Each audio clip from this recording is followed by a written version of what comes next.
Mr. President, we're kicking off the June work period today. It's going to be a busy month. We have a lot to get done. First, we'll continue to focus on confirming the President's nominees. The President needs to have his team in place so that he can do the job he was elected to do, and we're going to continue to deliver. It's disappointing that Democrats have chosen to slow down this process by gumming up the works on even non-controversial nominations. But despite Democrats, we're still managing to confirm civilian nominees at a faster pace so far than in either of the previous two administrations. And we will continue to move expeditiously to build out the President's administration. On the legislative side, Mr. President, our first order of business this week will be completing work on the Genius Act.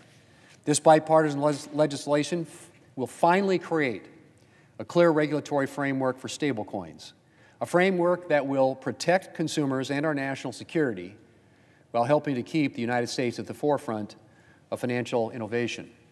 And I'm hoping that we can finish up this legislation in the very near future. Another item high on our list to begin work on in June is a rescissions package the White House intends to send Congress this week.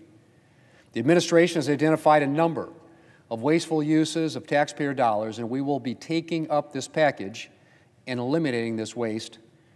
We'll make that a priority, Mr. President. We also stand ready to provide President Trump with any tools he needs to get Russia to finally come to the table in a real way.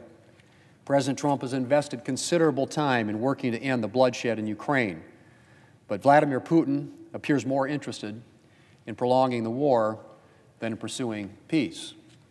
And finally, of course, Mr. President, this work period we will focus, I should say, on taking up legislation to permanently extend tax relief for hardworking Americans, strengthen our border, energy, and national security.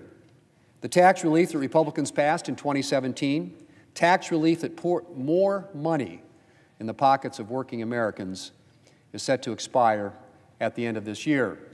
And if Congress doesn't act, Americans making less than $400,000 a year will see a $2.6 trillion tax hike in 2026. We are not going to let that happen. And our biggest focus this month will be completing this tax relief legislation with the goal of getting the final bill to the President before the 4th of July. It's going to be a very busy month, Mr. President, and I'm looking forward to the work ahead. Mr. President, I yield the floor.